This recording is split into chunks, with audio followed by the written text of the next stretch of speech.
أنفسنا ومن سيئات أعمالنا من يهده الله فلا مضل له ومن يضلل فلا هادي له أشهد أن لا إله إلا الله وحده لا شريك له وأشهد أن محمدا عبده ورسوله لا نبي بعده فإن أصدق الكلام كلام الله وخير الهدي هدي محمد صلى الله عليه وسلم وشر الأمور محدثاتها إن كل محدثة بدعة وكل بدعة ضلالة أنزل من السماء ماء فأخرج به من الثمرات رزقا لكم فلا تجعلوا لله أندادا وأنتم تعلمون.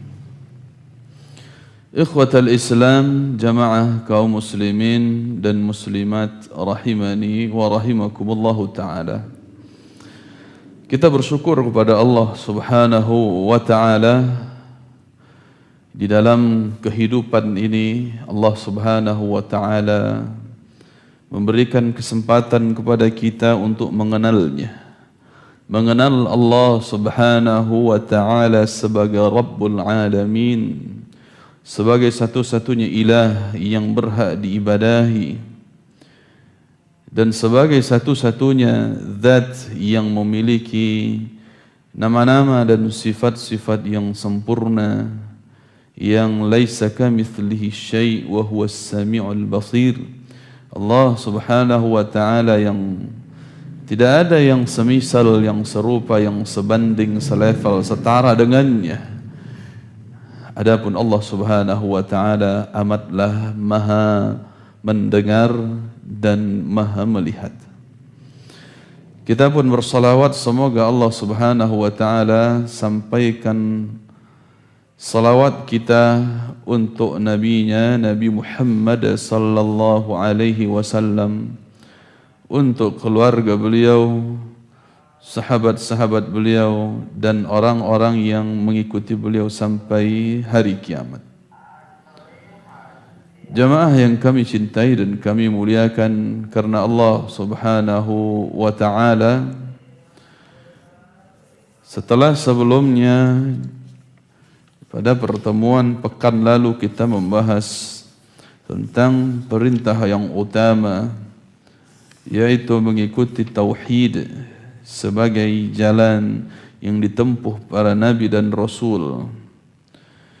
Dan inilah jalan yang ditempuh oleh Nabi Muhammad sallallahu alaihi wasallam, yaitu dakwah tauhid, mengesahkan Allah subhanahu wa ta'ala baik di dalam rububiyah ataupun di dalam uluhiyah ataupun di dalam asma wa sifatnya Allah subhanahu wa ta'ala. Terkadang muncul tuduhan dari orang-orang yang tidak mengerti, tidak paham, atau hanya sebatas fitnah, di mana orang-orang yang bertekad beragama dengan manhaj salaf dituduh memiliki akidah trinitas, tiga Tuhan katanya, tiga yang satu atau satu menjadi tiga, trinitas, sebagaimana orang-orang Nasrani yang mengatakan innallaha thalithu thalathah, Allah itu satu di antara yang tiga kata mereka. Yani mereka meyakini ada tiga Tuhan dalam satu wujud. Subhanallah, ini kedustaan, ini sebuah fitnah, sebuah celaan yang sebenarnya menghina Allah subhanahu wa ta'ala. Padahal para ulama membagi tauhid itu kepada rububiyah, uluhiyah dan asma wa sifat. Itu bukan dalam arti membagi Tuhan, tidak. Tetapi menjelaskan kepada manusia bagaimana kita bertauhid, dari sisi apanya kita bertauhid.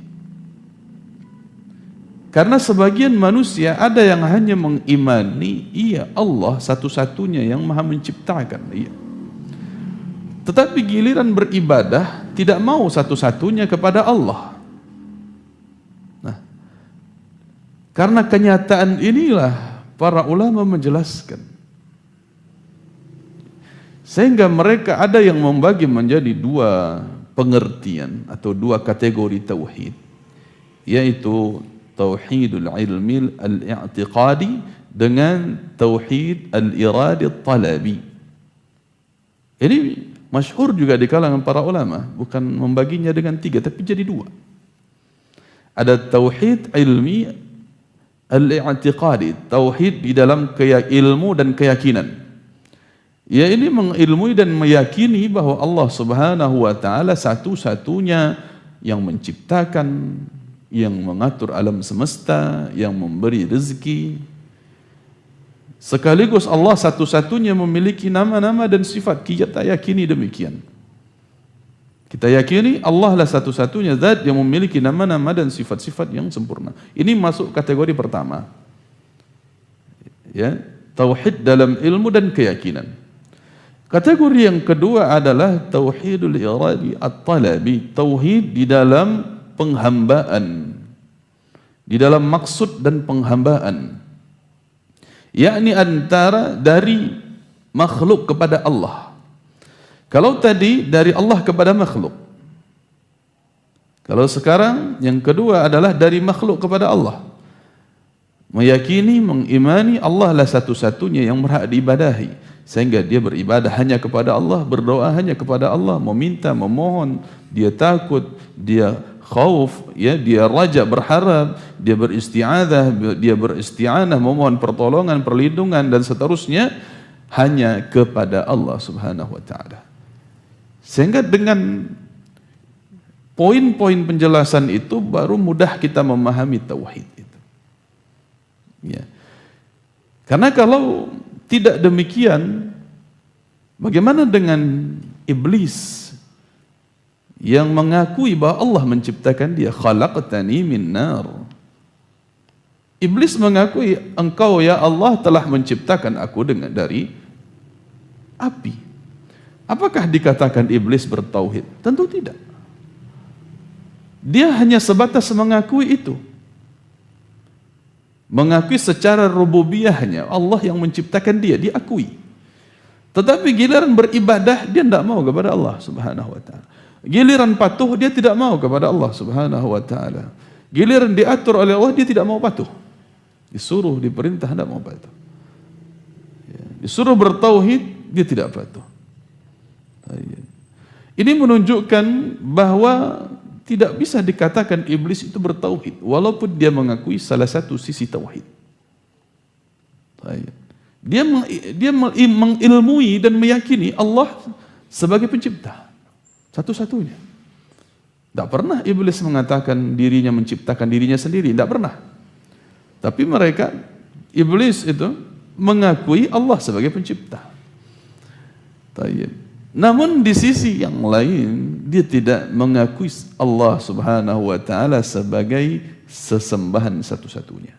Sembahan satu-satunya, tidak diakuinya. Nah, disinilah pentingnya kita memahami tauhid itu sendiri. Begitu pula halnya para ulama yang mengkategorikan kepada tiga hal, yakni rububiyah, uluhiyah, kemudian asma wa sifat. Kenapa ditambahkan asma wa sifat? Karena sebagian manusia ada yang berkeyakinan bahwa sifat-sifat Allah sama dengan sifat-sifat makhluk. Nama-nama Allah sama dengan nama-nama makhluk.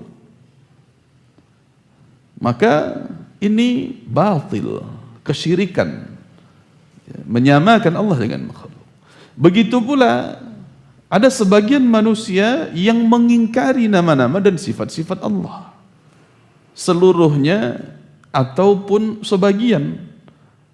Makanya di dalam hal ini para ulama menjelaskan dari sisi asma wa sifat, dari nama-nama dan sifat-sifat Allah Subhanahu wa ta'ala, bahwa Allah lah satu-satunya yang memiliki nama-nama dan sifat-sifat yang sempurna, yang tidak ada tandingan bagi Allah Subhanahu wa taala. Tayyib. Sehingga ini pemahaman kita di dalam mengenal tauhid adalah untuk memahami dengan baik, sehingga merujuk kepada penjelasan mengenai tiga sisi dari tauhid itu sendiri, bukan dalam artian trinitas sebagaimana tuduhan sebagian manusia, apakah karena kejahilannya atau karena sekedar ikut-ikutan atau karena sebatas untuk menjauhkan manusia dari tauhid. Subhanallah. Jamaah yang kami muliakan dan kami cintai karena Allah Subhanahu wa taala. Maka berikutnya Asy-Syaikh rahimahullahu taala beliau mengatakan فَإِذَا قِيلَ لَكَ مَا الْأُصُولُ الثَّلَاثَةُ الَّتِي يَجِبُ عَلَى الْإِنسَانِ مَعْرِفَتُهَا. Apabila dikatakan kepada kamu, yakni ditanyakan, apa itu al-usul ats-tsalatsah? Apa itu landasan-landasan pokok? Allati yajibu 'alal insani ma'rifatuha. Apa itu prinsip? Tiga pokok, tiga prinsip dasar yang wajib diketahui oleh manusia. Nah, usul di sini menunjukkan pokok-pokok agama, dasarnya yaitu akidah. Wa huwa ma yubna alaihi ghairuhu. Dikatakan usul itu jamak dari aslun, yakni pondasi yang dibangun di atasnya sesuatu. Dibangun di atas pondasi itu sesuatu. Artinya nih, yang kita pelajari ini adalah pondasi dasar kita beragama, sehingga terbangun syariat-syariat di atas pondasi tersebut. Orang akan ringan kakinya melangkah ke masjid ketika terbangun pondasi beragamanya, Pak. Terbangun pondasi beragama. Jadi ke masjidnya itu bukan dadakan, bukan musiman, tetapi rutin. Dia tergerak hatinya untuk mempelajari Al-Quran karena terbangun pondasi dalam beragama baginya.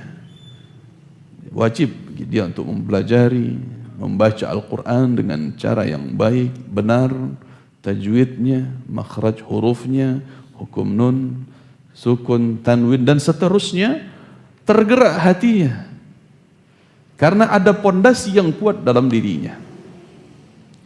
Begitu juga orang yang ketika dia bermuamalah, berlaku jujur, suka memberi, ketika berdagang dia sering memudahkan urusan orang-orang yang susah sehingga diberikan harga yang murah untuk orang-orang yang miskin misalnya, atau bahkan diberikan gratis.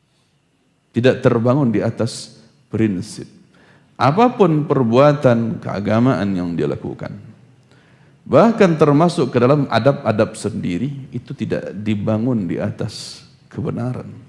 Sehingga yang terjadi hanyalah bagaimana mempermanis muka di hadapan manusia, bagaimana terlihat hebat, terlihat baik di hadapan manusia, tetapi di belakang itu ingkar kepada Allah Subhanahu wa taala. Karena tidak terbangun dalam jiwanya, dalam dirinya tata cara beragama yang benar. Sehingga di sini ikhwatal Islam rahimani wa rahimakumullahu taala, yang namanya prinsip itu harus kuat, sebagaimana prinsip ini dibahasakan oleh Allah Subhanahu wa taala, alam tara kaifa daraballahu mathalan kalimatan thayyibah kasyajaratin thayyibah asluha thabitun wa far'uha fis sama', dalam surat Ibrahim ayat 24. Tidakkah engkau perhatikan bagaimana Allah Subhanahu wa taala membuat sebuah permisalan, yakni permisalan kalimat tauhid. Kalimat thayyibah di sini ditafsirkan para ulama adalah kalimat tauhid. Kasyajaratin thayyibah, seperti pohon yang baik, pohon yang bagus. Asluha thabitun wa far'uha fis sama'. Bagaimana ciri-ciri pohon yang baik? Yaitu ketika asluha, ketika akarnya, pondasinya baik, wa far'uha fis sama'. Tertanam baik di dalam tanah dan dia tetap sabit. Wa far'uha fis sama', sehingga ranting cabang-cabangnya pun menjulang ke langit. Ini pohon yang mantap, yang baik. Ya.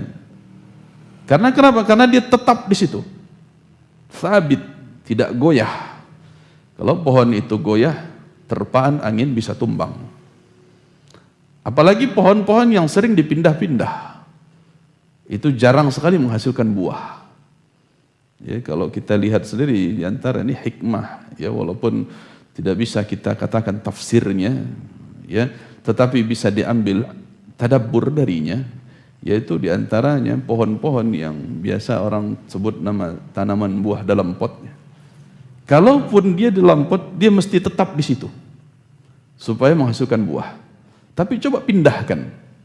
Sudah pernah berbuah, tapi coba pindahkan. Dia akan memulai lagi tahapan berikutnya, tunggu bertahun-tahun lagi baru akan berbuah dia. Padahal tadinya sebelumnya kita beli tanaman buah dalam pot itu sudah ada putiknya kan?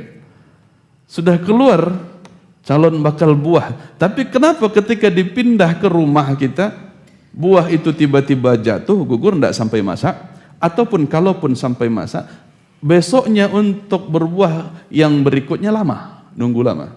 Ini diantara hikmahnya. Karena pohon yang baik itu asluha thabit, pokoknya mesti tetap. Pokoknya dasarnya, pondasinya mesti tetap, tidak pindah-pindah. Nah, inilah perumpamaan yang Allah Subhanahu wa taala bawakan kepada kita untuk memahami bagaimana orang-orang yang kuat akidahnya, maka walaupun faraknya, walaupun cabang-cabangnya banyak, dia akan tetap di atas pokok yang benar itu. Ya. Sehingga di dalam hal ini Syekh rahimahullah ta'ala beliau menyebutkan tentang al-usul al-thalatha, tiga landasan pokok allati yajibu 'ala al-insani ma'rifatuha, yang wajib diketahui oleh manusia. Ya. Dan ini tiga landasan pokok, li'annaha hiya al-usul allati yus'alu 'anha al-mar'u fi qabrihi idza dufin. Karena ini hal yang pertama yang nantinya akan ditanyakan kepada seorang manusia di dalam alam barzakhnya, alam kuburnya setelah ia dikuburkan. Wa tawalla anhu ashabuh, dan ketika kerabat-kerabat mereka, keluarga ataupun kerabat yang mengantarkan ke kuburan setelah dimakamkan, mereka pergi berpaling, atahu malakani fa'aq'adah. Maka ketika itu pula datanglah dua malaikat.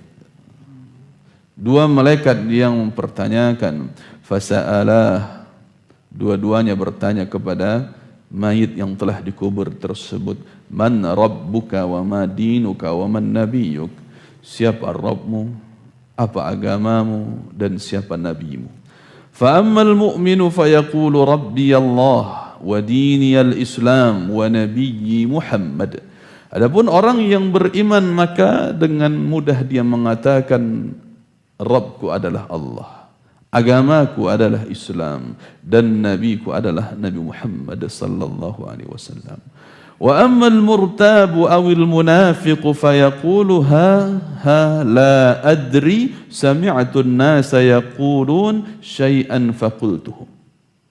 Adapun orang yang ragu, ya, ragu berarti tidak beriman, tidak kuat pondasinya, goyah di dalam mengimani yang tiga tadi, maka ataupun dia seorang munafik, maka dia akan mengatakan la adri, saya tidak tahu.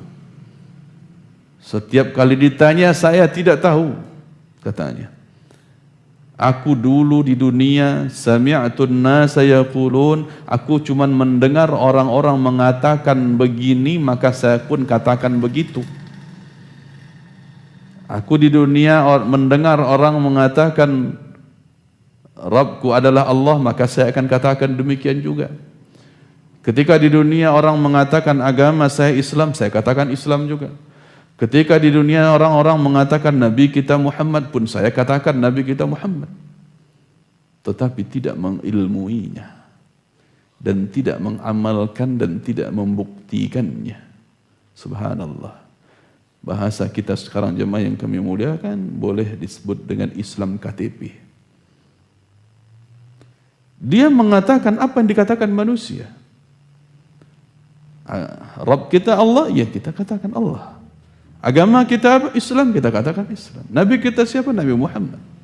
Tetapi subhanallah tidak mengilmui tentang tauhid dan tidak membuktikan tauhid itu di dalam amal harian-harian kita, dalam kehidupan kita. Begitu pula tidak mengimani Islam sebagai agama yang benar, hanya sebatas mengatakan dengan lisannya agama saya Islam, tetapi aturan-aturan Allah dalam Islam tidak mau dia ikuti. Dia tidak mau patuh dan tunduk kepada aturan Allah Subhanahu wa taala. Begitu pula ketika ditanyakan tentang nabinya, dia katakan Muhammad sallallahu alaihi wasallam. Padahal dia tidak mau mengikuti Nabi Muhammad, tidak mau mengamalkan sunnah-sunnah Nabi Muhammad sallallahu alaihi wasallam. Tidak mau mengikuti ajaran beliau sallallahu alaihi wasallam. Namun yang diikuti hanyalah ajaran nenek moyang. Kata orang-orang begini seharusnya, begitu seharusnya, sehingga dia banyak mengikuti kata orang saja. Tidak berprinsip. Maka nanti di hari kiamat, subhanallah, dia mengatakan la adri. Saya tidak tahu. Ini membuktikan ikhwati fiddin rahimani wa rahimakumullah ta'ala. Tentang 3 pertanyaan alam kubur itu tidak bisa dihafal ketika di dunia. Tidak bisa sebatas dihafal. Walaupun di dunia kita hafal, bagaimana orang-orang munafik pun hafal. Tapi dia butuh pembuktian. Dia butuh pembuktian. Tidak sekedar tahu, tetapi butuh. Bagaimana bukti? Yakni ketika nanti di hari akhirat yang berbicara itu bukan lagi lisan kita. Nakhtimu ala afwahihim, kata Allah. Kami kunci mulut mereka. Kalau selama ini kita berbicara dengan lisan, kita bisa berbohong, berdusta di dunia. Tapi di hari kiamat nanti ketika malaikat menanyakan siapa Rabbmu, maka lisan tak bisa bicara, mulut tak bisa bergerak. Yang berbicara wa tukallimuna aydihim. Tangan-tangan mereka itulah yang berbicara. Dan anggota-anggota tubuh yang lainnya itulah yang menjadi saksi. Tangan sebagai pembuat utama, karena ini ya min uslubit taghlib, dari hal yang sifatnya yang banyak, yang dominan dalam berbuat. Seseorang itu dominan berbuat dengan tangan, bukan berarti dia tidak berbuat dengan kaki, tidak. Ya. Jadi seluruh anggota tubuh kita yang berbuat sebagai bukti dan yang lainnya sebagai saksi, itulah yang nanti akan menjawab di hadapan Allah Subhanahu wa taala. Tidak bisa dihafal-hafal siapa Tuhanmu, dia hafal saja tapi masih pergi ke dukun, masih mendatangi tukang ramal, masih memasang sesajen, masih memberikan persembahan untuk bangsa jin, penghuni laut, gunung, sungai dan seterusnya, masih memberikan ya, sesuatu kepada bangsa-bangsa gaib sebagai bentuk permintaan untuk pertolongan, perlindungan, masih menyembelih dengan untuk selain Allah Subhanahu wa taala, masih menggantungkan jimat-jimat penglaris, ya, menolak bala, malapetaka, ya, masih ya, menggunakan sesuatu yang membawa kesyirikan, bertabarruk, mengambil berkah dari sesuatu, Ada yang mengambil berkah, menganggap keberkahan datang dari kuburan, ada yang menganggapnya datang dari air-air yang mereka keramatkan, ada yang menganggap adanya keberkahan-keberkahan tersendiri pada yang ada pada keris, sehingga ada ritual-ritual memandikan keris. Ada yang mereka pun sampai belakangan ini sempat viral juga, mereka yang mengkeramatkan pohon tua, padahal pohon yang sudah mati, tak berdaun lagi pun dianggap sebagai benda keramat yang kalau menyentuhnya akan membawa keberuntungan. Subhanallah. Bagaimana nanti tangan kita akan mengatakan Rabbku adalah Allah, sementara tangan itulah yang bertabarruk, yang mencari mengalap berkah, meminta pertolongan, perlindungan kepada selain Allah Subhanahu wa taala. Bagaimana mungkin tangan itu akan mengatakan nanti di alam barzakh Rabbi Allah, Tuhanku adalah Allah. Subhanallah. Ini di antara keadilan Allah Subhanahu wa taala, jemaah yang kami muliakan. Bahwa tauhid itu butuh bukti, bukan sebatas ucapan-ucapan manis di lisan kita. Faqul ma'rifatul abdi rabbahu wa dinahu wa nabiyahu Muhammad sallallahu alaihi wasallam. Kalau ditanyakan tentang 3 pondasi dasar nanti, maka katakanlah di alam barzakh itu sendiri bahwa Rabbku adalah Allah Subhanahu wa ta'ala. Kemudian wadinahu, ditanyakan apa agamamu, maka katakan Islam. Ketika ditanyakan siapa nabimu, maka Nabi adalah Nabi Muhammad sallallahu alaihi wasallam. Ma'rifatullahi takunu bi asbabin minha an-nadhar wa tafakkuru fi makhluqatihi azza wa jalla. Bagaimana kita mengenal Allah Subhanahu wa taala? Mengenal Allah Subhanahu wa taala itu bisa dengan beberapa sebab. Di antaranya adalah memperhatikan, memikirkan tentang makhluk-makhluk Allah Subhanahu wa taala. Jadi yang difikirkan itu adalah makhluk-makhluk Allah Subhanahu wa ta'ala. Inna fi khalqis samawati wal ard wa ikhtilafil laili wan nahari la ayatin li ulil albab, dalam surat Ali Imran 190. Sesungguhnya di dalam penciptaan langit dan bumi, di dalam peredaran malam dan siang, benar-benar terdapat tanda-tanda bagi orang-orang yang berfikir, bagi orang-orang yang berakal. Sehingga di dalam mengenal Allah Subhanahu wa taala bisa dengan memperhatikan, mentadabburi makhluk-makhluk Allah. Artinya makhluk yang sedemikian rupa diciptakan oleh Allah Subhanahu wa taala, bagaimana besarnya langit, bumi, matahari, bintang, bulan dan sebagainya. Makhluk yang Allah ciptakan, makhluk-makhluk yang ada ini, bagaimana mungkin dia ada dengan sendirinya tanpa pencipta? Sehingga kita mengenal Allah Subhanahu wa taala yakni dengan cara memikirkan, melihat bagaimana ciptaan Allah Subhanahu wa taala yang tak pernah terfikirkan oleh manusia, yang tak pernah terbayangkan oleh manusia untuk menciptakan demikian. Sedangkan hari ini ketika adanya kecanggihan-kecanggihan teknologi, orang-orang akan mengklaim ini produk saya, tak boleh untuk ditiru, diimitasi dan sebagainya. Ya, itu hanya sebatas buatan manusia yang hanya merakit dari suatu benda menjadi benda yang lain. Mereka meyakini ada pembuatnya, ada produsennya. Bagaimana dengan manusia yang begitu kompleks Allah ciptakan dengan organ-organ tubuh. Organ-organ tubuh Allah ciptakan adanya indera, adanya saluran pencernaan, adanya saluran pernafasan dan sebagainya, begitu kompleks. Bagaimana mungkin ini ada tanpa pencipta? Itu maksudnya di antara cara kita mengenal Allah Subhanahu wa taala yaitu an-nadharu wat tafakkuru fi makhluqatihi. Fa inna dzalika yuaddi ila ma'rifatihi wa ma'rifati 'azimi sultanih. Ini dijelaskan oleh Syekh Muhammad bin Shalih Al-Utsaimin rahimahullahu taala. Karena seseorang apabila dia memikirkan tentang ciptaan Allah Subhanahu wa taala, maka itu akan mengarahkan kepada pengetahuan dan keyakinan bahwa semua yang ada di alam semesta ini ada penciptanya. Besarnya gunung yang Allah Subhanahu wa taala ciptakan, ya, adanya gempa, adanya tsunami, adanya laut, adanya benda-benda yang ada di permukaan bumi seluruhnya, ini menunjukkan ada penciptanya. Wa ma'rifati 'azimi sultani, begitu pula kalau benda-benda ini saja begitu besarnya. Ya, ini diantara faedah tadabbur alam kita naik gunung, Pak. Ya.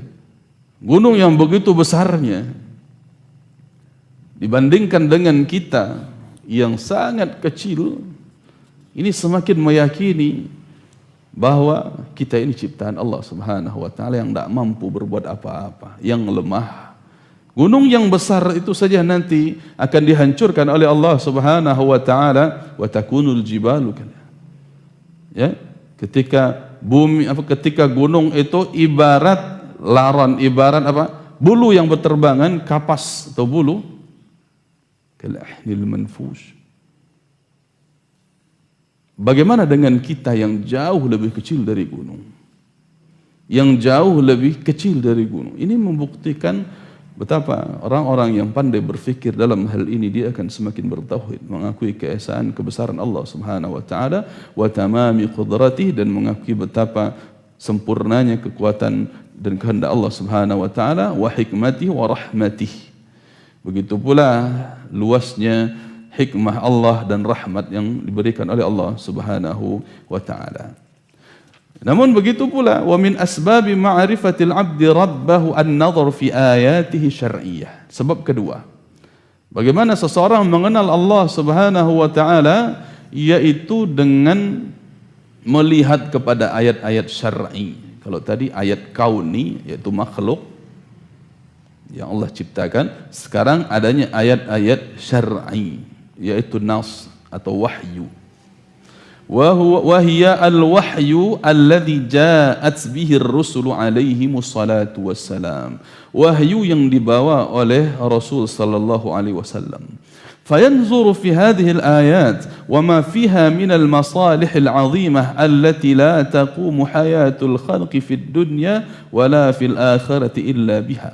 Maka seseorang hendaklah dia mentadabburi, memperhatikan bagaimana ayat-ayat Allah, ayat-ayat syar'iyahnya Allah, wahyu-wahyu Allah yang datang dibawa oleh Rasul dengan penuh maslahat, dengan tujuan kebaikan untuk manusia, sebagai aturan yang Allah bawakan. Ada maslahat-maslahat ketika Allah Subhanahu wa taala mengharamkan khamar contohnya. Ada maslahat agar manusia terjaga akalnya, akal sehat, berpikir cerdas. Ketika Allah Subhanahu wa taala mengharamkan pembunuhan, ayat-ayat tentang qisas untuk menjaga nyawa darah manusia, kemaslahatan bagi manusia. Ayat-ayat Allah Subhanahu wa taala bahkan yang terpanjang berbicara tentang dain, tentang hutang. Terdapat maslahat agar manusia betul-betul memperhatikan urusan muamalah di antara mereka. Urusan muamalah. Sehingga tidak ada kezaliman di dalam hutang, di dalam riba. Yang riba itu biasanya sumber pertamanya berasal dari hutang. Ingin mencari keuntungan lewat hutang, padahal hutang itu sendiri tujuannya untuk membantu menolong orang lain. Lihat betapa maslahat yang Allah bawakan. Sehingga dalam berhutang tidak boleh seseorang yang memberikan pinjaman mengambil keuntungan dari hutang orang lain tersebut padanya. Ini maslahat agar betul-betul seseorang pandai menolong orang lain dengan pinjamannya. Begitu pula orang yang meminjam harus pandai untuk mengembalikannya, maka ditulis faktubuha. ditulis, dicatat hutang tersebut. Ya. Ditetapkan ajalun musammanya, waktu bayarnya kapan. Ada batas waktu, harus jelas. Tidak boleh seorang katakan, salang pitih lo, kok ada besok gaji baru membayar. Tidak boleh. Harus ajalun musamma. Sebut kapan harinya, tanggal berapa. Tidak bisa, besoklah kok ada pitih bayar. Tidak bisa. Mesti dia ucapkan dulu. Kapan batas waktu? Oh, tanggal 1 bulan 10 misalnya. Jelas, tulis. Dia akan bayar hutang tanggal 1 bulan 10. Oke. Tidak bisa. Ya, yang sifatnya mubham, rancu, ragu, yang memiliki multi tafsir. Besok bayar besok. Tiba besok lah boleh. Tiba besok lah caknya. Jadi besok tu tidak pernah berujung. Lihat kemaslahatan yang dibawakan oleh Allah Subhanahu wa taala di dalam ayat-ayatnya. Menjaga manusia, harta manusia dijaga oleh Allah Subhanahu wa taala dengan agamanya. Begitu juga wahyu yang berupa hadis-hadis Nabi sallallahu alaihi wasallam pun menyebutkan orang yang tidak membayar hutangnya, artinya dia mampu tapi tidak mau untuk membayar hutang. Pertama, dia di dunia zalim. Matlul ghani zulmun. Orang yang mampu membayar hutang tapi dia tunda-tunda, maka dia berstatus sebagai seorang yang zalim, berdosa. Di akhirat nanti meninggal dia membawa hutang yang tidak mau dia bayarkan, maka dia dibangkitkan dalam keadaan berstatus sebagai sariq, pencuri. Nah, bagaimana ayat-ayat Allah Subhanahu wa taala ini berupa wahyu datang membawa maslahat. Kalau adanya ayat-ayat, hadis-hadis demikian, maka tidak mungkin tidak ada zat yang berbicara. Tak mungkin tidak adanya Allah Subhanahu wa taala yang menurunkan kalamnya tersebut, mengucapkan kalimat-kalimat tersebut sebagai maslahat bagi manusia. Dari mana munculnya kalimat Al-Quran ini? Begitu maslahatnya besar bagi manusia. Dari mana munculnya? Maka tidak akan mungkin ada kalimat tersebut tanpa ada Allah Subhanahu wa taala yang menurunkannya, yang mengucapkannya. Begitu pula tak akan mungkin adanya maslahat muncul dari Nabi Muhammad sallallahu alaihi wasallam dalam hadis-hadis beliau tanpa ada yang mengutus beliau. Maka yang menurunkan Al-Quran, yang mengutus Rasulullah sallallahu alaihi wasallam, itulah Allah Subhanahu wa taala. Begitu cara kita mengenal Allah Subhanahu wa taala. Kemudian jamaah yang kami muliakan, kami cintai karena Allah Subhanahu wa taala. Fa idza qila laka man rabbuk, ketika kalau ditanyakan kepada engkau, man rabbuka, siapa Rabbmu? Faqul rabbi Allahu alladhi rabbani wa rabba jami'al alamina bi ni'amih. Maka katakanlah, berlatih kita di dunia ini mengatakan sekaligus mengilmuinya, bukan sebatas mengatakan saja, tetapi harus memahaminya baik-baik bahwa Rabbku, arti Rabb di sini adalah Khaliq, Razik, Mudabbir, yaitu yang menciptakan, yang memberi rezeki, yang mengatur, yang memberikan kesehatan, yang memberikan penglihatan, pendengaran kepada kita, yang memberikan jalan keluar untuk urusan kita, yang menurunkan hujan dan seterusnya. Ini Rabb artinya. Ya, Rabb. Ya, perbuatan Allah Subhanahu wa taala kepada makhluk-makhluknya. Maka katakanlah Rabbku adalah Allah. Rabbani, yang telah mengurusku, yang telah menciptakanku, yang telah mengaturku. Wa rabba jami'al alamin, dan Allah yang telah menciptakan, mengatur seluruh alam ini. Seluruh alam ini bini'amihi, dengan nikmatnya. Ya, dengan nikmatnya Allah Subhanahu wa taala, Allah mengatur seluruh alam semesta ini. Kemudian wa huwa ma'budi, tidak sebatas mengakui bahwa Allah sebagai pencipta saja, tetapi wa huwa ma'budi, dan ialah Allah Subhanahu wa taala sembahanku, satu-satunya yang berhak untuk disembah. Laisa li ma'budun siwahu, yang tidak ada sembahan bagiku selainnya. Ya, tidak ada sembahan lain bagiku selain Allah Subhanahu wa taala. Wa huwa alladhi a'buduhu wa atadhallalu lahu khudu'an wa mahabbatan wa ta'dhiman. Af'alu ma ya'muruni bihi wa atruku ma yanhani anhu falaysa li ahadun a'budu siwallahi azza wa jalla. Disampaikan, dijelaskan oleh Syekh Muhammad bin Shalih Al-Utsaimin rahimahullahu taala, dialah Allah Subhanahu wa taala yang aku ibadahi, aku sembah. Aku hinakan diriku di hadapan Allah. Aku tunduk dalam bentuk kecintaan, dalam bentuk penghormatan, mengagungkan, menta'zim Allah Subhanahu wa taala. Dengan itulah aku melakukan apa yang Allah perintahkan dan aku tinggalkan apa yang Allah larang. Maka dengan demikian tidak ada bagiku sembahan yang lain selain Allah Subhanahu wa taala. Jemaah yang kami muliakan dan kami cintai karena Allah Subhanahu wa taala. Sehingga di sini di dalam memahami bagaimana kita mengenal Allah Subhanahu wa taala, maka ketahuilah Allah Subhanahu wa taala di dalam ikrar kita, faqul rabbi Allahu alladhi rabbani wa rabba jami'al alamin bi ni'amih. Yani Rabbku adalah Allah Subhanahu wa taala yang telah menciptakan aku, mengatur, memberi rezeki dan seterusnya. Begitu pula menciptakan dan mengatur seluruh alam ini dengan nikmatnya. Begitu pula huwa ma'budi laisa li ma'budun siwahu. Dialah Allah Subhanahu wa taala sembahanku yang tidak ada sembahan yang lain selain Allah. Sehingga di sini langsung kita tetapkan dua sisi.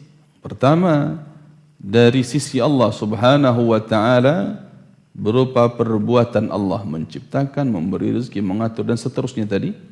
Begitu pula perbuatan kita, dari sisi perbuatan kita kepada Allah, yaitu beribadah hanya kepada Allah Subhanahu wa taala. Wad dalilu qauluhu ta'ala alhamdulillahi rabbil alamin. Dalilnya ketika kita mengucapkan alhamdulillahi rabbil alamin.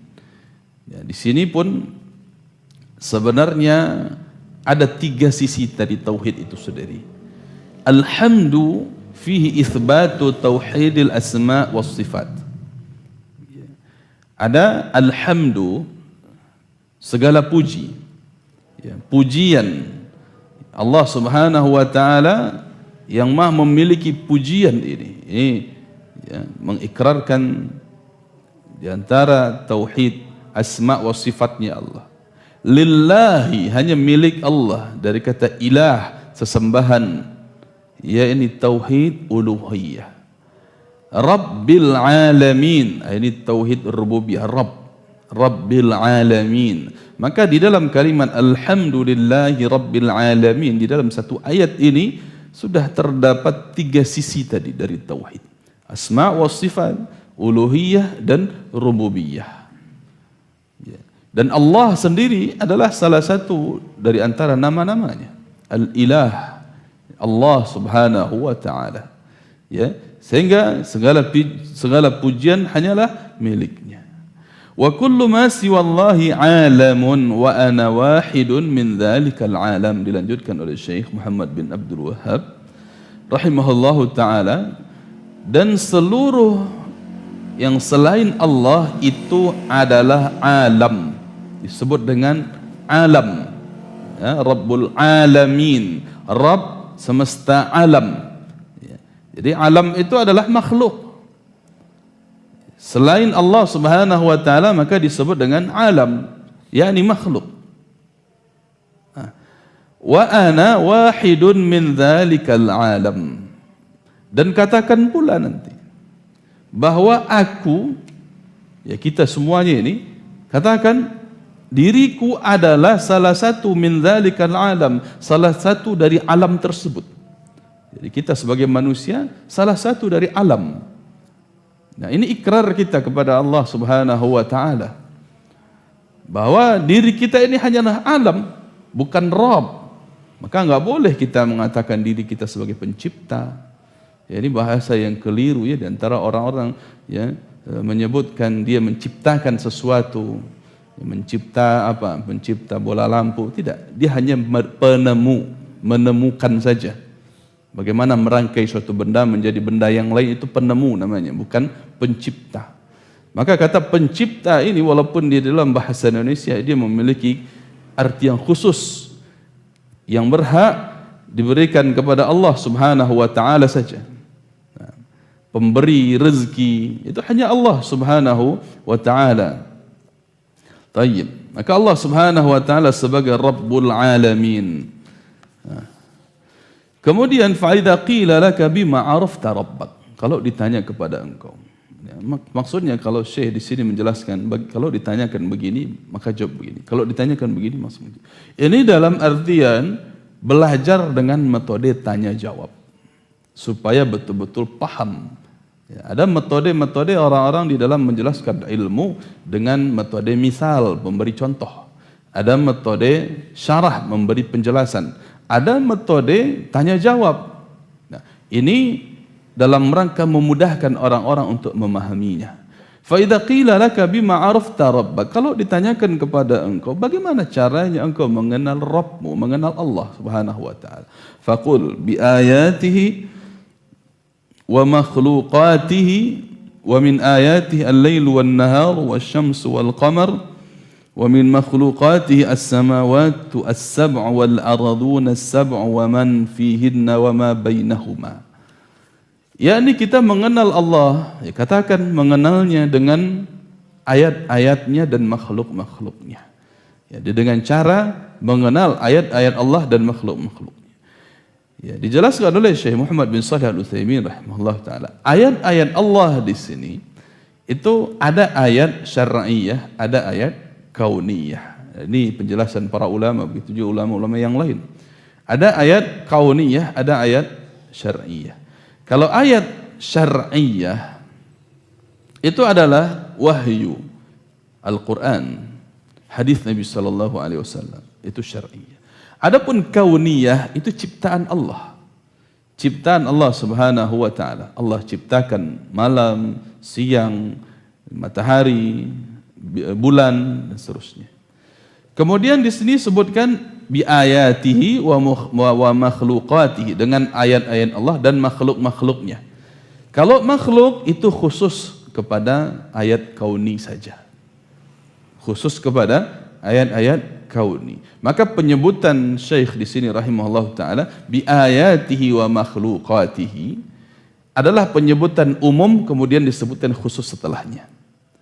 Ayat-ayat Allah itu umum, mencakup ayat syar'i dan ayat kauni, yakni mencakup wahyu dan mencakup makhluk. Nah, wahyu dari Allah Subhanahu wa taala, yakni Al-Qur'anul Karim, yang tidak bisa dikatakan sebagai makhluk. Al-Quran kalamullah, dia bukan makhluk. Maka disebut ayat-ayat Allah pula. Kemudian disebutkan wa makhluqatihi di sini sebagai khusus dari ayat apa? Ayat kauni, dia bagian dari ayat-ayat kauni.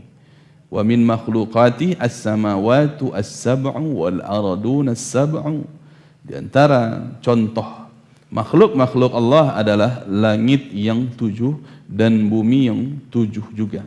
Wa man fihinna wa ma bainahuma, dan siapapun yang berada di dalam langit, ya, siapapun yang berada di atas bumi, itu seluruhnya adalah makhluk-makhluk Allah, dan siapa yang berada di antara langit dan bumi pun seluruhnya adalah makhluk-makhluk Allah Subhanahu wa taala. Ini menunjukkan bagaimana kita mengenal Allah Subhanahu wa taala dengan ayat-ayatnya, baik syar'i ataupun kauni. Wad dalilu qauluhu ta'ala, dalilnya ketika kita mengenal Allah Subhanahu wa taala melalui ayat-ayatnya. Wa min ayatihi al-lailu wan-nahar, di antara ayat-ayat Allah maksudnya di sini adalah ayat-ayat kauniyah atau makhluk-makhluk Allah. Yakni adanya al-lailu wan-nahar, adanya malam dan adanya siang. Wasyamsu wal qamar, adanya matahari dan adanya langit. La tasjudu lisyamsi wala lil qamar wasjudu lillahi alladhi khalaqahunna in kuntum iyyahu ta'budun. Ini jelas sekali. Maka janganlah kalian sujud kepada matahari, begitu pula jangan sujud kepada bulan. Akan tetapi sujudlah kepada Allah yang telah menciptakan makhluk-makhluk itu seluruhnya.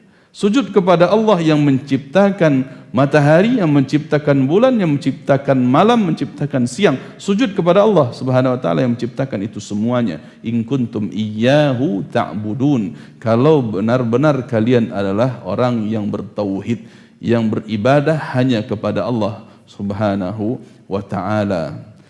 Sehingga pembawaan dalam ayat-ayat kauniyah ini tentang adanya matahari, adanya bulan, bahkan seluruh langit dan bumi, seluruh ciptaan Allah Subhanahu wa taala, sebenarnya ini untuk menyadarkan kita agar beribadah khusus kepada Allah Subhanahu wa taala yang telah menciptakan seluruhnya.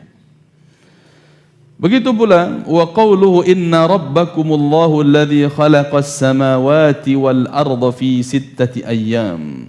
Dan sesungguhnya Rabb kalian adalah Allah. Ada penyebutan Rabb, ada penyebutan ilah di sini. Yaitu Allah Subhanahu wa taala alladzi khalaqas samawati wal arda fi sittati ayyam. Allah Subhanahu wa taala yang telah menciptakan langit dan bumi selama 6 hari, 6 masa. Tsumma stawa 'alal 'arsy. Kemudian Allah beristiwa di atas arsy-Nya. Yughshil lailan nahara yatlubu hathitha. Allah Subhanahu wa taala menutup malam dengan siang. Yatlubuhu hathitha. Di mana Allah Subhanahu wa taala yang menjadikannya malam dan siang saling mengikuti. Mengikuti dengan cepat, hathitha. Begitu pula wasyamsa wal qamar. Allah Subhanahu wa taala yang menciptakan langit, yang menciptakan matahari dan bulan. Wan nujuma musakhkharatin bi amrih. Begitu pula bintang-bintang yang ditundukkan dengan perintah Allah Subhanahu wa taala. Ala lahul khalqu wal amru. Itulah khalqu wal amru, yang penciptaan dan perintah itu hanyalah milik dari Allah Subhanahu wa taala. Milik Allah lah seluruh penciptaan dan seluruh perintah tersebut. Tabarakallahu Rabbul Alamin. Maha suci Allah Subhanahu wa taala yang telah menciptakan seluruh alam semesta ini sebagai Rabbul Alamin, yang memiliki keberkahan yang besar. War Rabbu huwal ma'bud. Dengan demikian jemaah yang kami muliakan, ya, setelah kita mengetahui Ar-Rabb, berarti dia adalah Al-Ma'bud sekaligus. Allah Subhanahu wa taala yang menciptakan, berarti dialah yang Al-Ma'bud, yang berhak disembah. Dalilnya apa? Qauluhu ta'ala, ya ayyuhan nasu a'budu rabbakum alladhi khalaqakum walladzina min qablikum la'allakum tattaqun. Wahai sekalian manusia, ini perintah untuk seluruh manusia. An-nida'u muwajjahun li jami'in nasi min bani Adam. Ya, perintah ini, ucapan ini ya ayuhan nas, itu umum sifatnya untuk seluruh manusia, dari dimulai semenjak Nabi Adam dan anak keturunannya. Ya ayuhan nas, wahai sekalian manusia, wa'budullah atau wa'budu rabbakum. Ya ayuhan nas wa'budu rabbakum, sembahlah Rabb kalian, alladzi khalaqakum, yang telah menciptakan kalian, walladzina min qablikum la'allakum tattaqun, yang telah menciptakan orang-orang sebelum kalian agar kalian bertakwa. Alladzi ja'ala lakumul arda firasya. Allah Subhanahu wa taala yang telah menjadikan bumi ini seperti firash, seperti permadani hamparan. Was samaa'a binaa'a. Begitu juga Allah Subhanahu wa taala yang telah menjadikan langit ini sebagai bangunan. Wa anzala minas samaa'i maa'a. Dan Allah Subhanahu wa taala yang telah menurunkan air dari langit. Fa akhraja minas thamarati rizqan lakum. Maka Allah Subhanahu wa taala pula lah yang menurunkan, yang mengeluarkan dari air tersebut berupa buah-buahan sebagai rezeki untuk kalian. Fala taj'alu lillahi andada wa antum ta'lamun, maka jangan sesekali kalian menjadikan tandingan bagi Allah. Fala taj'alu lillahi andada, maka jangan sesekali kalian menjadikan atau mencari tandingan selain Allah. Wa antum ta'lamun, padahal kalian telah mengetahuinya.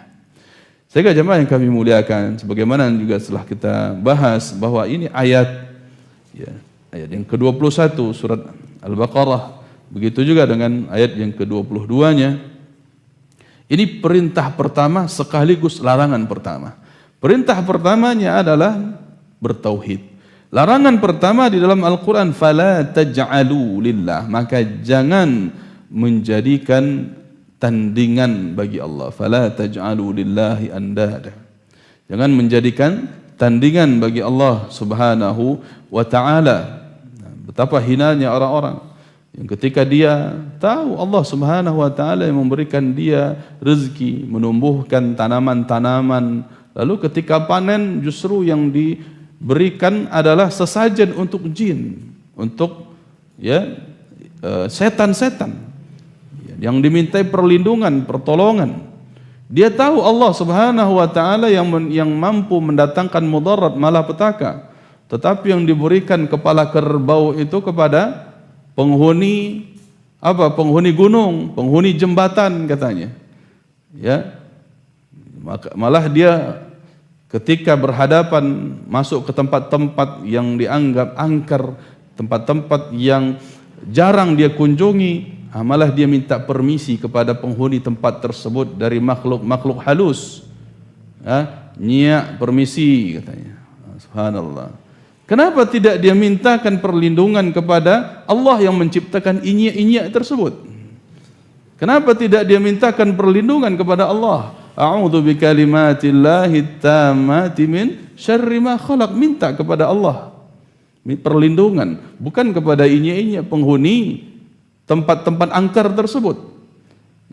Kenapa justru ketika melewati jembatan harus membunyikan klakson 2 kali sebagai bentuk izin lewat di situ? Izin kepada siapa? Katanya kepada penghuni jembatan. Kenapa tidak minta izin kepada Allah subhanahu wa ta'ala yang menciptakan penghuni jembatan itu? Kalaupun memang ada jin yang bersarang di situ, ketahuilah Allah pencipta jin itu. Minta kepada Allah subhanahu wa ta'ala. Allah yang menciptakan, maka meminta itu harus kepada Allah subhanahu wa ta'ala. Tidak boleh kepada yang lain. Dan banyak ini kasus-kasus yang terjadi, subhanallah. Ketika orang-orang mencari kedamaian, ketenangan, ketentraman, diminta kedamaian itu kepada ratu pantai selatan katanya.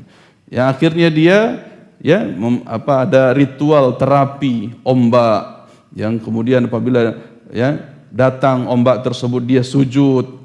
Subhanallah, baru-baru ini ada yang mati kan dengan hal demikian. Bagaimana matinya? Tentu di atas kesyirikan. Subhanallah. Wal'iyadu billah. Kalau ingin ketenangan, kenapa tidak minta kepada Allah yang menciptakan hati kita? Minta ketenangan kepada Allah subhanahu wa ta'ala. Maka apapun yang kita minta, apapun yang kita inginkan, mintalah kepada penciptanya, bukan malah mencari yang lain sebagai tandingan. Fala taj'alu lillahi andadan wa antum ta'lamun. Qala Ibnu Katsir rahimahullahu taala, al-khaliqu li hadhihi al-asya' huwa al-mustahiq lil ibadah. Pencipta seluruh itu, pencipta seluruh makhluk itulah yang berhak untuk diibadahi, yang berhak untuk dimintai pertolongan, dimintai perlindungan hanyalah Allah subhanahu wa ta'ala, bukan yang lain. Kadang ingin membangun rumah, baru tagak kudo-kudo bagantungkan pisang setandan. Sebagai apa? Supaya nak donan mangga dua. Sianan bagi pisang kau kalah. Apakah Allah butuh pisang itu? Allah tidak pernah butuh kepada kita makanan. Allah tidak butuh. Wa ma uridu minhum an yut'imun. Aku tidak pernah menginginkan manusia itu memberiku makan gitu. Jadi untuk siapa pisang setandan tadi? Pisang manis bagan tuangkan di kudo-kudo. Subhanallah, untuk siapa? Nah, ya, untuk mencari perlindungan kepada bangsa jin yang dianggap penghuni tempat itu. Tempat baru, tempat angker, ya, membuka parak lah, subhanallah. Apalagi tempat pemandian, ya, meminta penjagaan yang air, ya, mata airnya disembelihkan kambing di situ. Untuk apa? Untuk jago-jago, subhanallah. Supaya orang-orang tidak kesurupan, kata mereka. Justru dengan sebab itu orang kesurupan. Dengan sebab itulah orang-orang kesurupan. Karena orang yang bertauhid, alladzina amanu wa lam yalbisu imanahum bidzulmin ulaika lahumul amnu wa hum muhtadun. Orang-orang yang beriman yang tidak mencampuri iman mereka dengan kesyirikan, tidak mencampuri tauhidnya dengan kesyirikan, mereka itulah yang pantas mendapatkan keamanan dan mereka pula lah yang pantas mendapatkan hidayah, kata Allah. Jadi kalau orang-orang ingin mencari keamanan, cari dengan tauhid, minta kepada Allah Subhanahu wa taala. Mau aman dari gangguan makhluk halus, makhluk jahat, bangsa jin atau setan, minta kepada Allah dengan cara apa? Bertauhid, mengesahkan Allah Subhanahu wa taala. Bukan malah menghinakan diri di hadapan jin, mau mengikuti apa kemauan bangsa jin. Ya, dalam mimpi jin itu datang meminta kita menyembelih sesuatu, kita lakukan, subhanallah.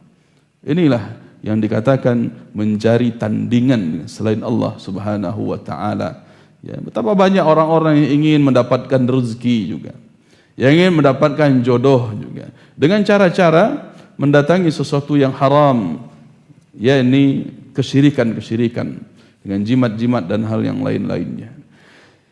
Kemudian jemaah yang kami muliakan, kami cintakan Allah Subhanahu wa taala, wa anwa'ul ibadati allati amara Allah biha, kita masuk ke dalam jenis-jenis ibadah yang diperintahkan oleh Allah Subhanahu wa taala. Mithlu al-Islam, yang pertama beliau contohkan seperti al-Islam. Maka Islam itu sendiri seluruhnya adalah ibadah. Ibadah yang berhak ditujukan hanya kepada Allah Subhanahu wa taala. Ya, ini dengan rukun-rukun Islam itu sendiri. Ya, kita mengucapkan, mengamalkan, membuktikan dua kalimat syahadat itu lillah, hanya karena Allah Subhanahu wa taala. Kita bertauhid yang betul-betul lillahi taala, bukan sekedar ucapkan kata tauhid saja, tetapi giliran adanya syirik kita pun ikut-ikutan. Maka lakukan itu lillah. Begitu pula kita menunaikan salat, ya, begitu juga syahadat yang kedua, kita mengikuti Nabi Muhammad sallallahu alaihi wasallam.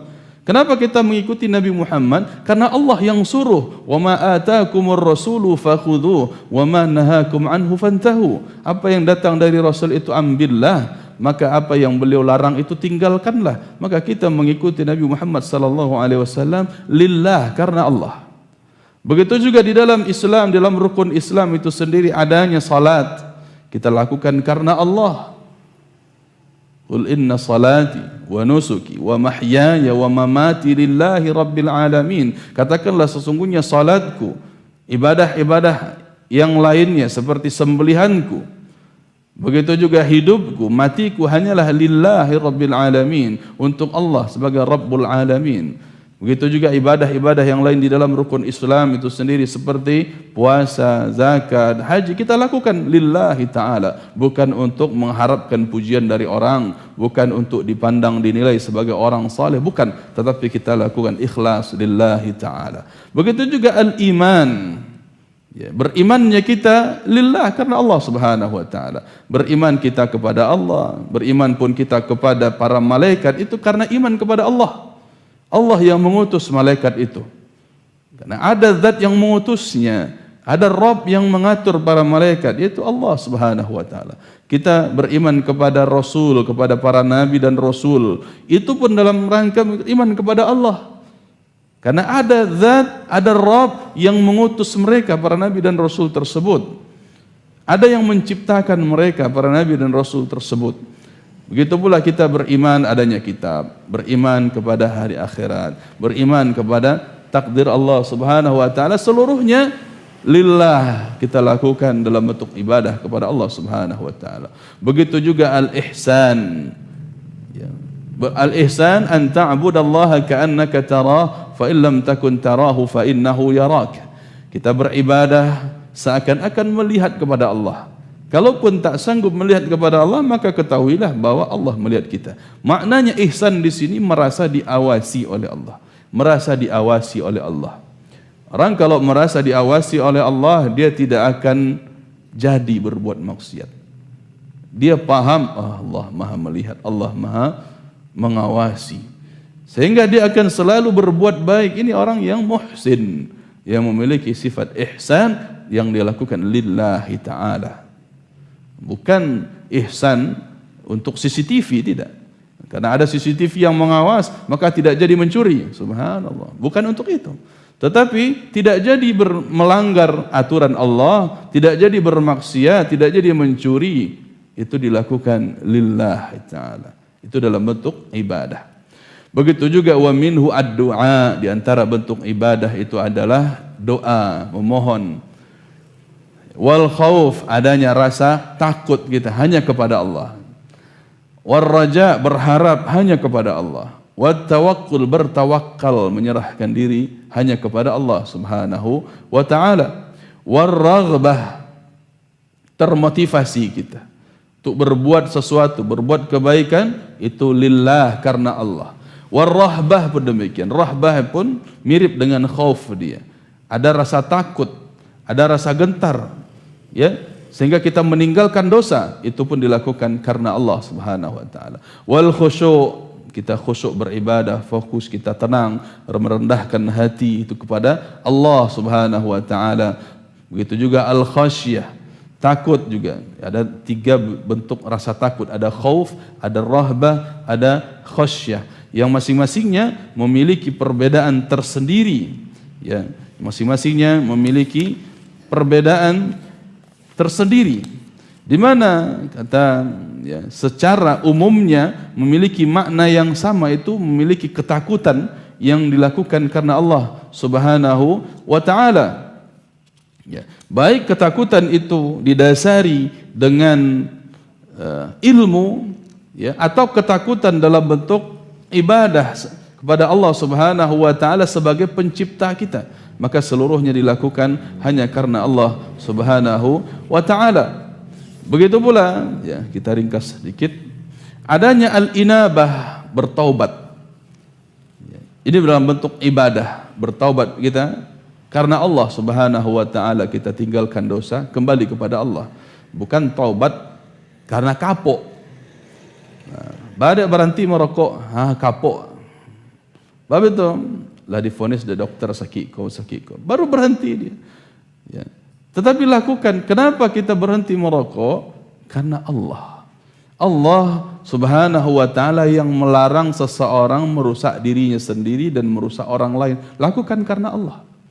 Begitu juga yang lain-lainnya. Kenapa berhenti mencuri? Kenapa taubat dari pencurian? Lakukan karena Allah, bukan karena kapok.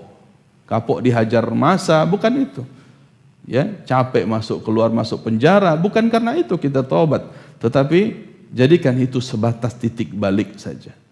Sebatas, ya, untuk mengarahkan kita kepada taubat yang sebenar-benarnya, maka kita tinggalkan segala macam bentuk dosa, dilakukan karena Allah Subhanahu wa taala, itu al-inabah.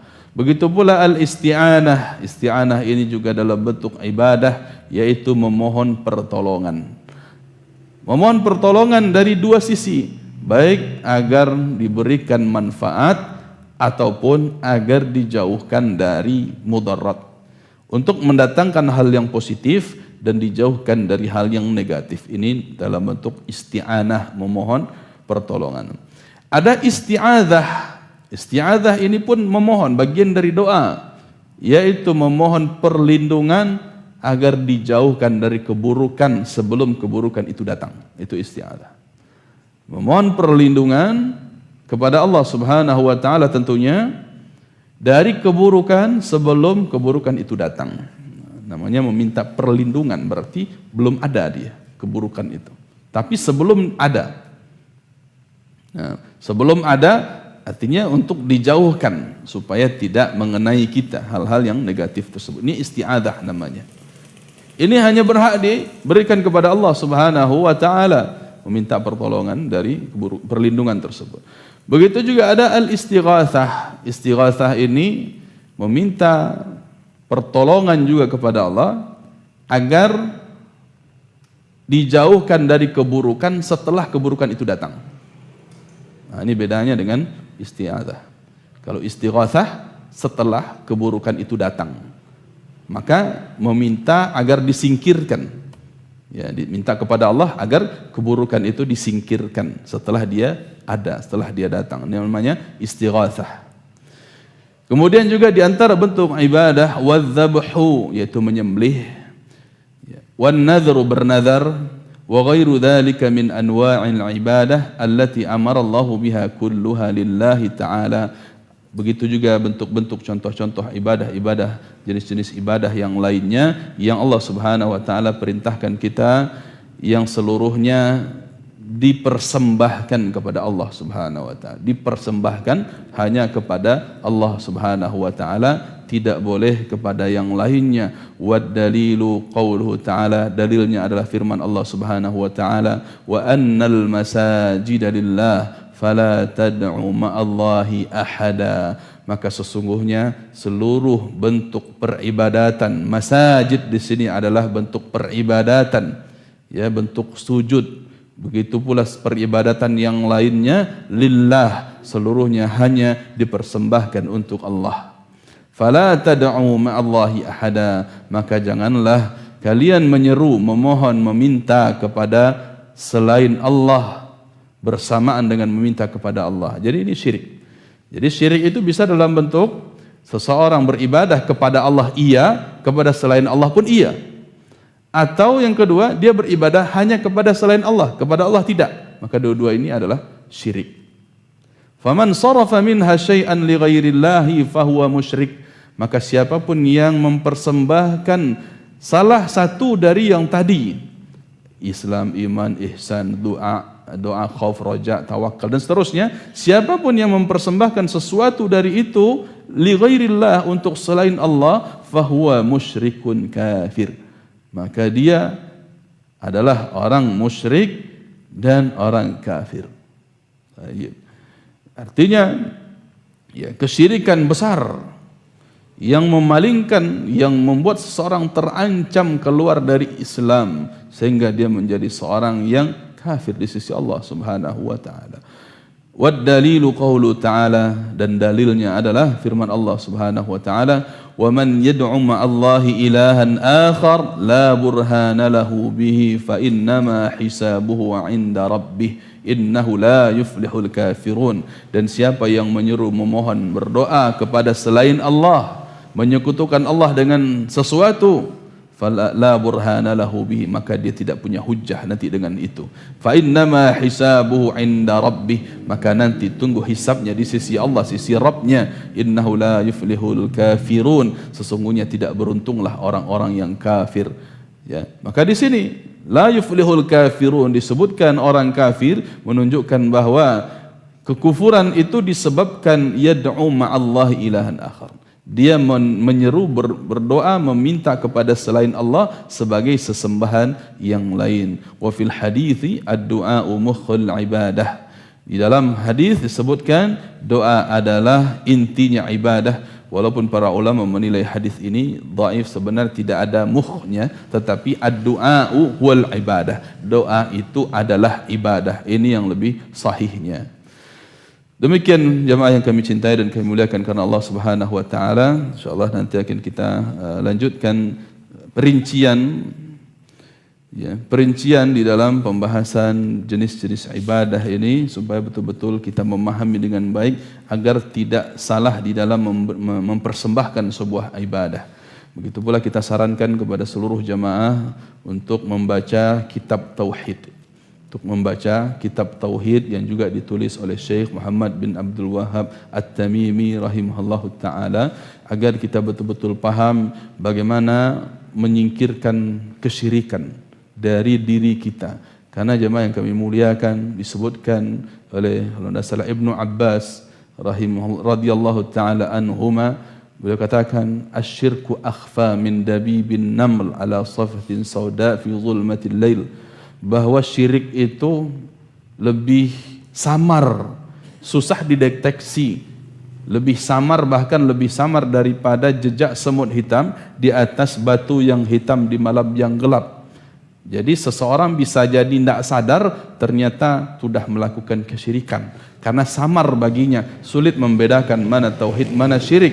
Maka perlu dia lihat rincian itu. Maka di antara bentuk rincian-rincian tentang kesyirikan-kesyirikan itu adalah di dalam kitab tauhid yang baik dijelaskan di dalamnya syirik dalam bentuk perkataan, syirik dalam bentuk perbuatan, syirik dalam bentuk keyakinan, atau yang juga dibahas di dalamnya mana syirik bagian dari syirik-syirik besar yang mengancam seseorang keluar dari Islam, dan mana bagian syirik-syirik kecil yang itu pun membahayakan dirinya karena termasuk bagian dari dosa-dosa besar.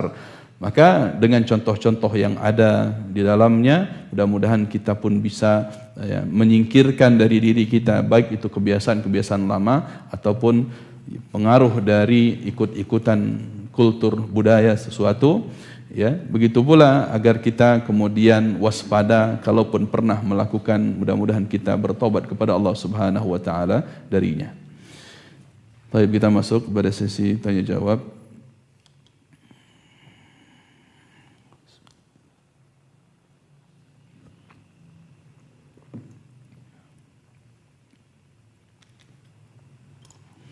Assalamualaikum warahmatullahi wabarakatuh. Ketika kekhusyuan dalam ibadah kemungkinan adalah disebabkan karena adanya bertambah dan berkurangnya keimanan dia. Maka apakah yang harus dilakukan seseorang ketika dirinya jauh dari kekhusyuan? Barakallahu fikum. Kekhusyuan, yakni seseorang betul-betul merasakan adanya muraqabatullah taala. Dia merasakan pengawasan dari Allah Subhanahu wa taala. Bagaimana mendapatkan hal ini? Pertama, penting baginya untuk mengilmui bagaimana cara ibadah yang benar. Dia ingin khusyuk dalam solatnya, perlu dia memahami, mempelajari bagaimana sifat salat Nabi sallallahu alaihi wasallam. Karena Nabi sallallahu alaihi wasallam adalah orang yang paling khusyuk di dalam solat. Ya. Beliaulah orang yang paling mengerti bagaimana tata cara salat yang khusyuk, maka kita mengambil ilmu bagaimana salat seperti beliau salat. Sallu kama raaitumuni usalli. Ya. Begitu pula menghadirkan hati yang ikhlas, menghadirkan hati yang betul-betul melakukan ibadah tersebut lillahi ta'ala, ya.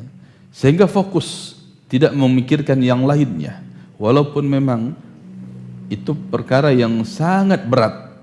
Para ulama seluruhnya mengakui khusyuk itu sangat berat, tetapi seseorang harus berjuang walaupun dia tidak sanggup mendapatkannya 100%, minimal dia berupaya mendapatkannya, bersungguh-sungguh untuk bagaimana sebesar mungkin dia mendapatkan khusyuan tersebut.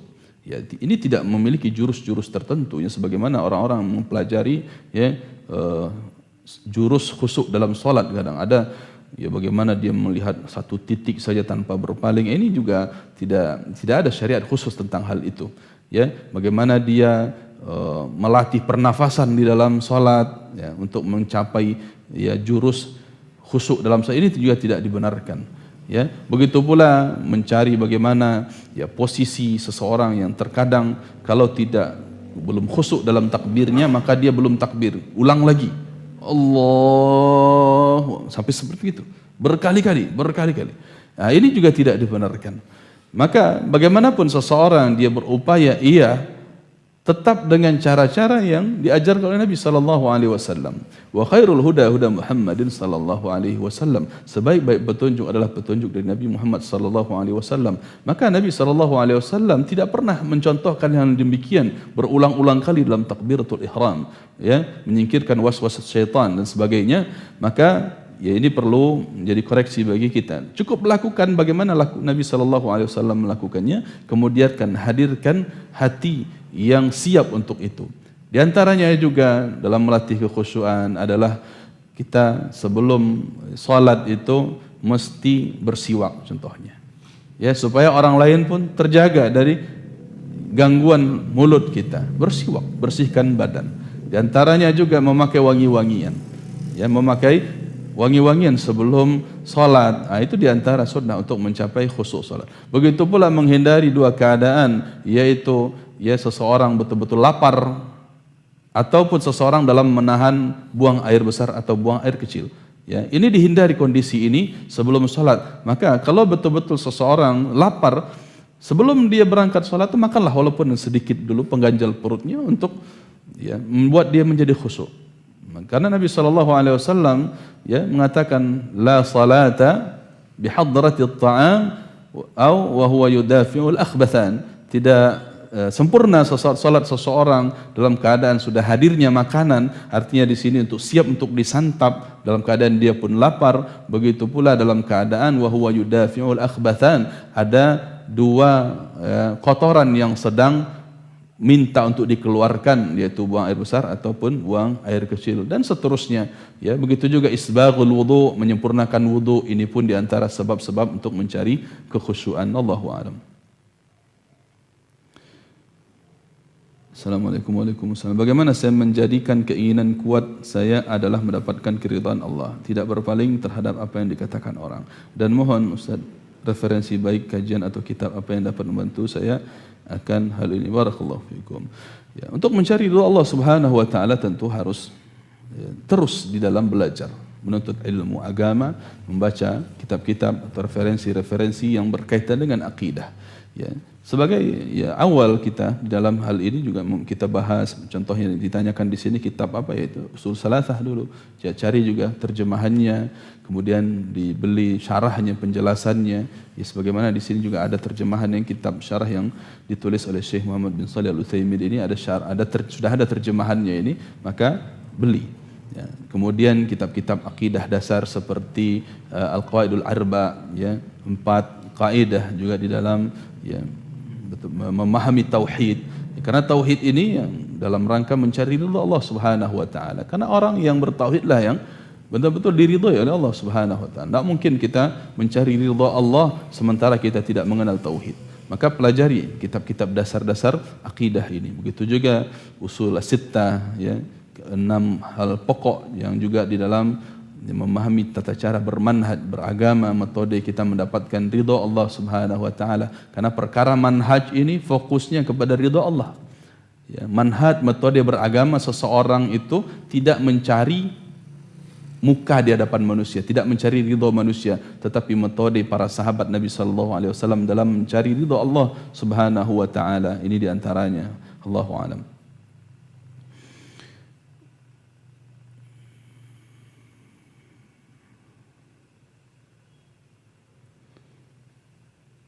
Di sini dalam mengenal Allah Ta'ala dengan melihat dari makhluk ciptaannya, apakah dikenal dalam syariat yang dibawa oleh Rasul Sallallahu Alaihi Wasallam untuk mengambil makna seperti yang dilakukan oleh orang-orang tasawuf, seperti memaknai setiap huruf dari kalimah syahadat atau ayat Al-Quran? Tidak. Ya, untuk mengenal Allah Subhanahu Wa Ta'ala dengan ayat-ayatnya. Ya, tentu dengan apa-apa yang disyariatkan oleh Allah Subhanahu wa taala, seperti tadi ayat-ayat kauniyah untuk mengimani bahwa ada penciptanya dan penciptanya adalah Allah Subhanahu wa taala. Begitu pula ayat-ayat syar'iyyah yang kita pahami maknanya, tafsirnya sebagaimana dipahami oleh Nabi sallallahu alaihi wasallam dan dipahami oleh sahabat-sahabat Nabi sallallahu alaihi wasallam, tabi'in dan tabi'ut tabi'in. Adapun ayat-ayat yang dipahami oleh orang-orang sufi, orang-orang tasawuf yang mereka bermain di dalam filsafat huruf, filosofi huruf di dalam Al-Quran. Ini tidak dibenarkan. Mereka mentafsirkan sendiri. Sebagaimana mereka mentafsirkan alif, lam, mim. Alif itu berarti seseorang dalam masa hidupnya melalui 3 fase. Alif, lam, mim, 3 fase. Alif itu berdiri, lam itu mulai sedikit rebah, mim itu sudah mati dan sebagainya. Ini tidak benar. Jadi mereka memaknai sendiri. Dari mana datang tafsir itu tidak pernah disampaikan oleh Nabi sallallahu alaihi wasallam. Begitu juga dari para sahabat tidak pernah. Ini hanya sebatas memahami dengan akal-akalan, mengira-ngira, menduga-duga. Iyattabi'una illa dhann. Mereka hanya mengikuti persangkaan-persangkaan mereka saja. Begitu pula ketika mereka mentafsirkan huruf nun wal qalami wa ma yasturun. Nunnya itu ini lihat, ini perut Nabi Yunus katanya. Apa urusannya? Nah, subhanallah, ini diantara ya bentuk-bentuk tafsir yang batil. Ya, bukan begitu cara mengimani ayat-ayat syar'iyahnya Allah Subhanahu wa taala, bukan demikian. Ya. Tetapi bagaimana mengimani ayat-ayat syar'iyah Allah Subhanahu wa taala, yakni memahami Al-Qur'an dengan pemahaman yang benar yang diajarkan oleh Nabi sallallahu alaihi wasallam. Kita kenal dengan tafsir bil ma'thur. Tafsir ayat menafsirkan ayat yang lain, ayat ditafsirkan oleh hadis Nabi sallallahu alaihi wasallam, ayat ditafsirkan oleh para sahabat yang menyaksikan turunnya ayat tersebut, bahkan sebab-sebab nuzul ayat tersebut. Tafsir menggunakan pemahaman tabi'in yang merupakan murid-murid para sahabat dan tabi'un tabi'in dan orang-orang yang mengikuti mereka dengan benar. Ini tafsir yang betul. Ya, bukan tafsir yang dikarang-karang sendiri dengan mengolah-olah kalimat kata saja yang seakan-akan huruf-huruf ini menjadi makna-makna tersendiri yang apabila ditempelkan huruf mim pada rumah akan memberikan jawaban begini dan begitu. Tidak. Ya, bukan begitu cara kita memahami ayat-ayat syar'iyahnya Allah Subhanahu wa taala. Apa fungsi kata-kata hikmah dalam mentafsirkan dalil-dalil oleh ulama-ulama? Apakah setiap dalil syar'i mempunyai hikmah? Apakah seorang hamba boleh bergantung kepada hikmah yang ada pada syariat ini? Mohon nasihatnya Ustaz. Barakallahu fikum wa barakallahu fikum. Ya, perkara hikmah seluruh yang diajarkan oleh Allah Subhanahu wa taala, seluruh perintah Allah, seluruh larangan Allah Subhanahu wa taala pasti ada hikmah di balik itu. Rabbana ma khalaqta hadza batila. Ya, bahkan di dalam seluruh penciptaan seluruhnya pasti ada hikmahnya, tidak ada yang batil, tidak ada yang sia-sia. Nah, walaupun tidak semuanya kita dari makhluk Allah tahu apa hikmahnya. Ya, seperti sakit saja, seperti hujan saja, tidak jadi berangkat ke kantor saja, pasti ada hikmah yang walaupun kita sadari nanti. Masya Allah, si fulan tadi ternyata dia paksakan berangkat, tabrakan. Alhamdulillah saya sekarang tidak jadi berangkat. Ya, walaupun tadi keinginan besar untuk berangkat, tetapi karena hujan yang begitu lebat saya tidak paksakan diri misalnya. Ada hikmah. Kapan kita tahu? Setelah terjadi. Setelah terjadi. Ya, begitu pula di dalam hal-hal yang lain seperti larangan Allah Subhanahu wa taala, Allah haramkan babi. Ada hikmah pasti. Di antaranya penyakit ini dan itu. Ya, di antaranya perilaku-perilaku yang ditampakkan oleh babi. Tetapi itu hikmah, bukan menjadi tujuan. Kenapa kita tidak memakan babi? Jawabannya apa? Karena Allah yang melarang, cukup. Dan memang di balik itu pasti ada hikmah. Kenapa Allah larang? Kebaikan untuk kita seluruhnya. Nah, bukan berarti karena kita mengejar hikmah, bukan berarti itu. Orang kalau sekedar mengejar hikmahnya saja, dia akan kebingungan nanti ketika ternyata ya babi itu bisa dibesarkan dengan cara yang sehat, misalnya enzimnya dia ambil atau dijadikan sesuatu yang ternyata bermanfaat. Oh, kalau begitu ternyata babi ini dari hikmah-hikmah yang tadi diharamkan karena penyakit, sekarang bisa dihilangkan penyakitnya.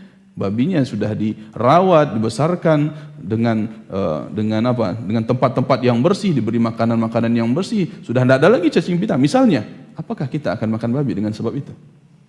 Ya, kalau kita mencari hanya hikmahnya saja, tidak. Tetapi apapun bentuknya selagi Allah Subhanahu wa taala mengharamkan, maka akan haram selama-lamanya. Maka walaupun hikmahnya sudah ya kita ketahui, maka bukan untuk hikmah itulah kita beribadah. Walaupun maksudnya, walaupun ya banyak hikmah di balik larangan dan perintah Allah Subhanahu wa taala tersebut.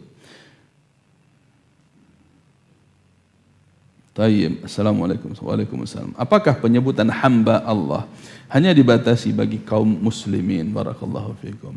Di sini ada keumuman. Ada keumuman bahwa Allah Subhanahu wa taala ilahun nas. Ya, ilah seluruh manusia. Qul a'udzu birabbin nas, malikin nas, ilahin nas, ini dia.